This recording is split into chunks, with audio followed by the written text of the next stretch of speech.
السلام عليكم ورحمة الله وبركاته. تقبل الله طاعاتكم وحياكم الله في مخيار رمضان.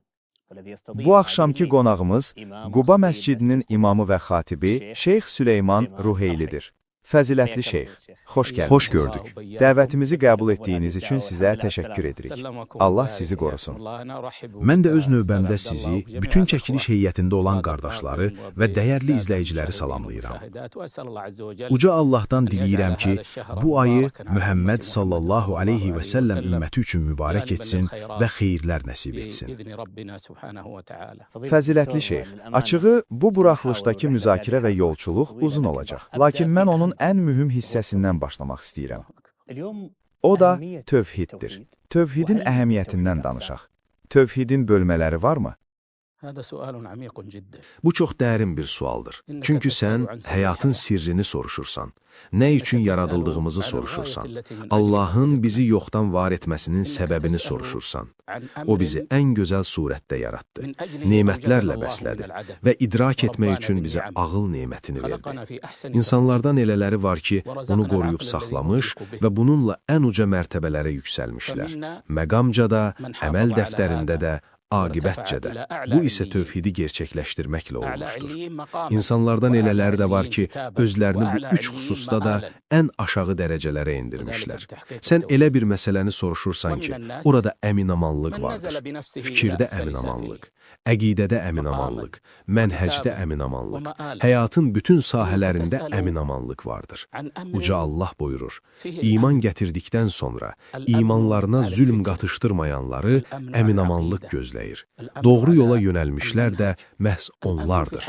Vallahi, əgər müsəlmanlar tövhid üzərində tərbiyə olunsalar, Allahın izni ilə onların nə azmasından qorxarsan, nə də kiminsə onları yoldan çıxarmasından. Başqaları isə belə deyil. Tövhid üzərində yetişdirilməyənlər həmişə zəif və müdafiəsiz olurlar. Sağdan da, soldan da asanlıqla hədəfə çevrilirlər. Sən uca Allahın haqqını soruşursan, bu isə haqların ən böyüyüdür. Peyğəmbər sallallahu aleyhi və səlləm Muazdan soruşdu. Ey Muaz, bilirsənmi Allahın qullar üzərində haqqı nədir və qullar Allahın üzərində haqqı nədir? Muaz radiyallahu anhu dedi, Allah və Rəsulu daha yaxşı bilir. Peyğəmbər sallallahu aleyhi və səlləm buyurdu, Allahın qullar üzərində haqqı odur ki, onu təkləşdirsinlər və ona heç bir şeyi şərik qoşmasınlar. Başqa rəvayətdə isə ona ibadət etsinlər və ona heç nəyi şərik qoşmasınlar. Bəndələrin Allah üzərində olan haqqı isə odur ki, ona heç nəyi şərik qoşmayanlara əzab verməsin. Bu hədis iki səhihdə rəvayət edilmişdir və çox əzəmətli bir hədisdir. Sən elə bir şey haqqında soruşursan ki, əgər qullar onu gerçəkləşdirsəydilər, izzət və rifah içində yaşayardılar. Uca Allah buyurur, əgər onlar o yolda sabit qalsalardı, biz onlara bol-bol su verərdik.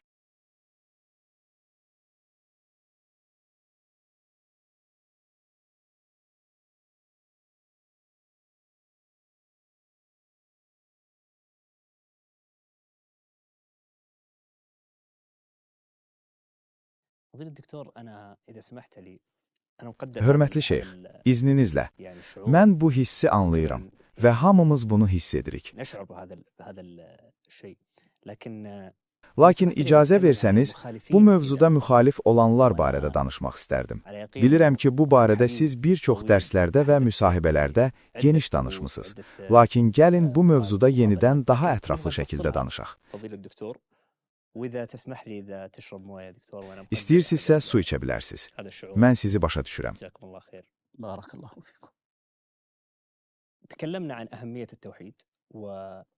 Tövhidin əhəmiyyəti haqqında danışdıq.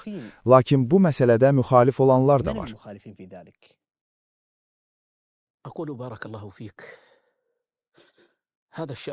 Bu çox əzəmətli bir məsələdir. Qəlblərin onun qarşısında ehtiramla titrəməsi və qulların onu uca tutması gərəkən böyük bir məsələdir. Uca Allahın haqqı ki, bütün xeyirlərin səbəbi budur, Allahı təkləşdirməkdir. Bu danılmaz bir həqiqətdir.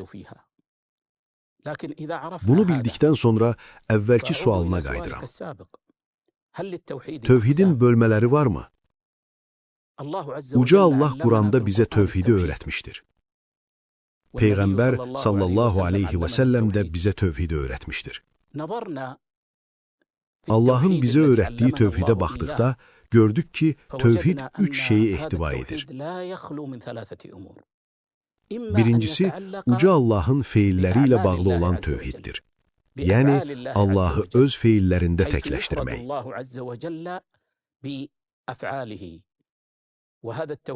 Tarix boyu bu məsələdə müxalif olanlar çox az olmuşdur.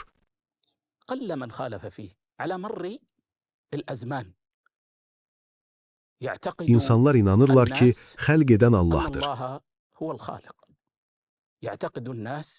Günəşi və ayı ram edən Allahdır. Göydən su endirən Allahdır. Bütün insanlarda onları yaradanın Allah olduğu inancı vardır. Qədimdə insanlardan birinə bu sualı versəydin, Allahdır deyərdi.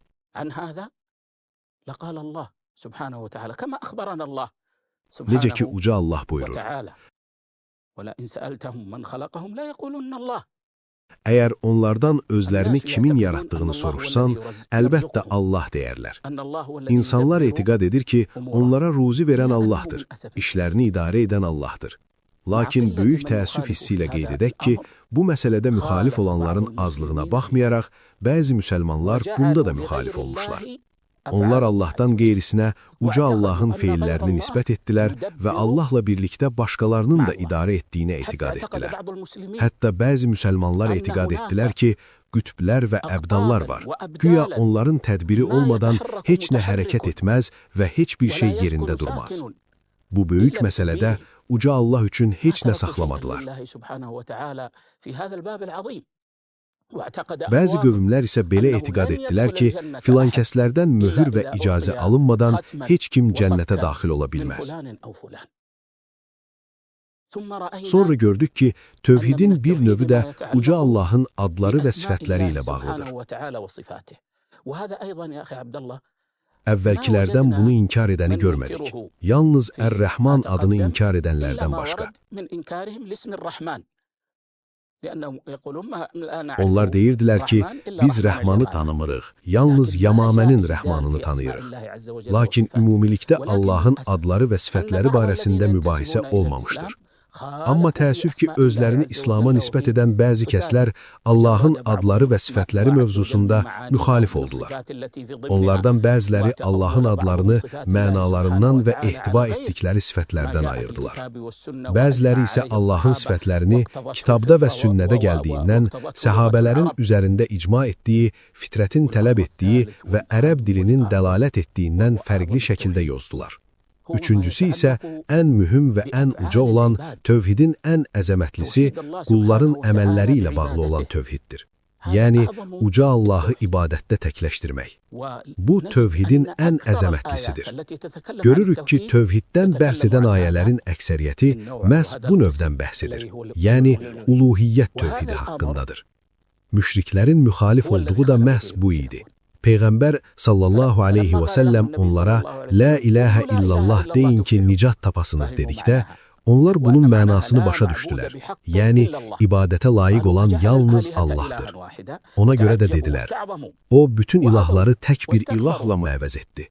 Və heyrətə düşdülər, üz döndərdilər, təkəbbür göstərdilər. Çünki onlar bu məsələdə Allaha şərik qoşurdular. Bununla belə həmin müşriklər yalnız firavanlıq içində olduqda şirk qoşurdular. Çətinlik zamanı isə Uca Allahı təkləşdirirdilər. Gəmiyə bindikdə, dalğalar qalxdıqda və canları qorxduqda, qoşduqları şərikləri unudar, yalnız Uca Allaha dua edərdilər. Təəssüf ki, İslama nisbət olunan bəzi insanlar da bu tövhiddə müxalif oldular. Onlar Allahla birlikdə başqasına ibadət etməyə başladılar. Onlar da əvvəlkilərin dediyi kimi dedilər. Biz onlara yalnız bizi Allaha yaxınlaşdırsınlar deyə ibadət edirik. Bu üç bölməni heç kim özündən uydurmayıb. Əksinə, dediyim kimi bu bölgü istiqra, yəni dəlillərin cəm edilməsi əsasında formalaşıb. Rububiyyət tövhidi, uluhiyyət tövhidi, adlar və sifətlər tövhidi. Kim Quran oxusa, Peyğəmbərin tövhidlə bağlı sünnəsini oxusa, əmin olacaq ki, tövhid bu bölmələr üzərindədir.